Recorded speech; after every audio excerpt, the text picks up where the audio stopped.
జీవాధిపతి అయిన అతి త్వరలో రానయ్యున్న యాషువా మెస్సీయ గారి దివ్య నామంలో మీకు శుభాలు తెలియపరుస్తున్నాము.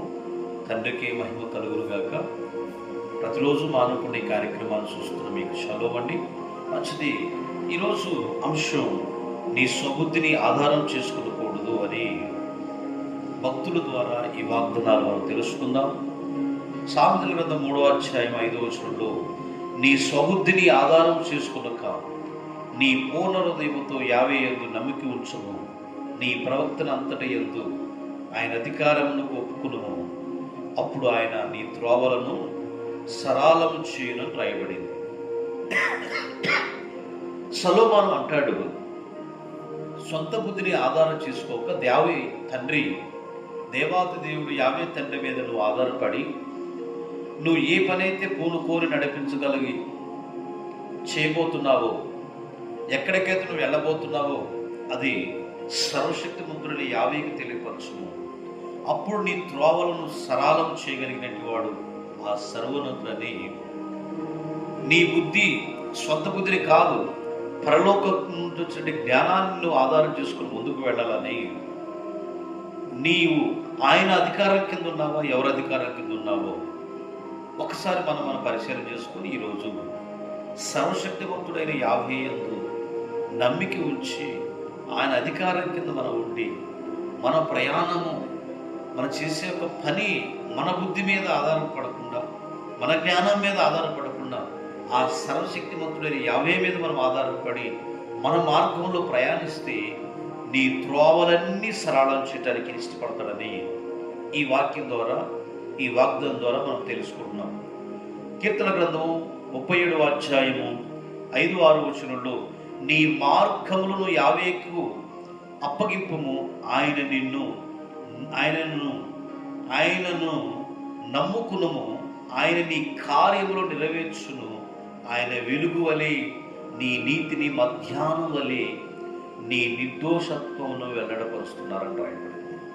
మన మార్గాలన్నీ ఆయనకు అప్పచెప్పినప్పుడు మనం చేయబోయే కార్యాలన్నీ కూడా మనం ఆయన నమ్ముకున్నాం కాబట్టి ఒక వెలుగుమయంతో మనం ముందుకెళ్తాము.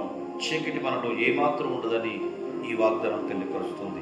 ద్వితీయోపదేశకాండం 10వ అధ్యాయం 21వ వచనంలో ఆయన నీకు కీర్తనీయుడును, నీ కనులారా చూసుచుండగానే భీకరమైన గొప్ప కార్యములు నీ కొరకు చేసెను, ఆయనే యావే తండ్రి అని నువ్వు తెలుసుకుందు అని రాయబడింది. మనం వెళ్ళే మార్గాలు భీకరమైన గొప్ప కార్యాలు మన కళ్ళ ముందు చేయడానికి ఇష్టపడుతున్నాడట. ఇజ్రాయేల్ అందరూ ప్రయాణం చేస్తూ ఉన్నప్పుడు ఎర్ర సముద్రం అడ్డం వచ్చింది. మోషే ఈ కర్రను చూపించమన్నాడు. ఆ కర్రను ఎప్పుడైతే చూపించాడో ఏకరాశిగా నిలిచిపోయి ఇజ్రాయేల్ ప్రయాణం వెళ్ళిపోయారు. త్రోవ సరళపరచబడింది.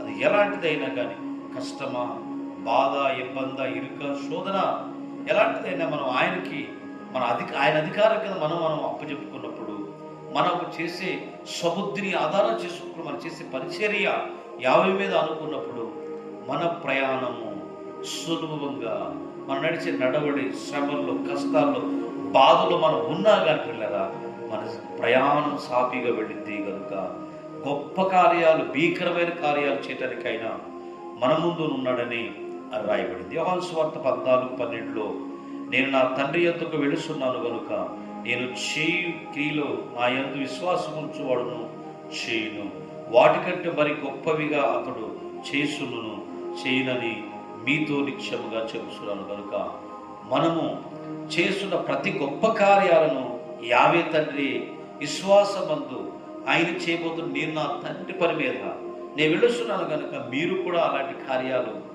ఆయన ఆత్మ ద్వారా కార్యాలు చేస్తారని ఈ వాగ్దానం తెలియపరుస్తుంది. కాబట్టి మనము మన సొంత బుద్ధి మీద ఆధారపడి, సొంత ఆలోచన మీద ఆధారపడి, సొంత జ్ఞానం మీద ఆధారపడితే ఈ కార్యం జరగదండి. వ్యాపారం ప్రారంభిస్తున్నావా, ఉద్యోగానికి వెళుతున్నావా, ఇంటర్వ్యూకి వెళుతున్నావా, అలాగనే చదువు కొరకు వెళుతున్నావా, ఈరోజు నువ్వు వెళ్ళే మనమందరం కూడా ఆయన మీద మనం ఆనుకొని, ఆయన జ్ఞానం మీద ఆధారపడితే ఈరోజు అన్ని సక్రమంగా సఫలం చేయడానికి ఇష్టపడుతున్నాడు. కాబట్టి ప్రతి ఒక్కరు కూడా తండ్రి యొక్క సన్నిధిలో ఈ దినము ఏ కార్యక్రమం అయితే నువ్వు చేయబోతున్నావో, ఏ కార్యక్రమాల్లో నువ్వు నివసించబోతున్నావో అన్ని కూడా సకాలంలో నడిపించి సహాయం చేయను కాక. ఈ అందరి కొరకు ప్రార్థన చేస్తాను. కృప కలిగిన తండ్రి, పరిశుద్ధుడా, జీవం కలిగిన తండ్రి, నీ పాదాలు పొందనాలయ్యా. ఈ దినమునైనా ఎందరైతే ఈ వాక్యాన్ని వింటున్నారో ఈ వాగ్దానాలన్నిటి కూడా దీవించమని, ఆశీర్వదించమని, నీ అధికారం కింద తండ్రి లోబడి జీవించినట్లు తండ్రి మా సబుద్ధిని ఆధారం చేసుకోకుండా నీ కొరకు జీవించే భాగ్యం దయచేయమని, వివాహ వేడుకలు అయ్యా, ఇదిగో తండ్రి ఆయన పుట్టినరోజు కార్యక్రమాలు, గృహ కూడికలు అయ్యా, ఇదిగో తండ్రి వీధి సువార్తలు, చిన్నపిల్లల పరిచర్య, సభలు జరిపిస్తున్న బుక్కుల ద్వారా తండ్రి ఎందరైతే సువార్త వారందరినీ కూడా ఈ దినమంతా తోడై నడిపించమని, ఆ పరిపాట్లు మీరు ఆశీర్వదించి దీవించమని యాషువ మెస్సీ గారి నామం ద్వారా అడుగుతున్నాం తండ్రి, ఆమేన్. మీ అందరికీ నా ప్రేమపూర్వక షలోం అండి. యావే మనందరినీ ఆశీర్వదించండి. షలోం ఈ కార్యక్రమం గురించి అనేకులకు తెలియపరచవలసింది కోరుకున్నాం. అతి పరిశుద్ధుడు మనందరినీ నడిపించడం.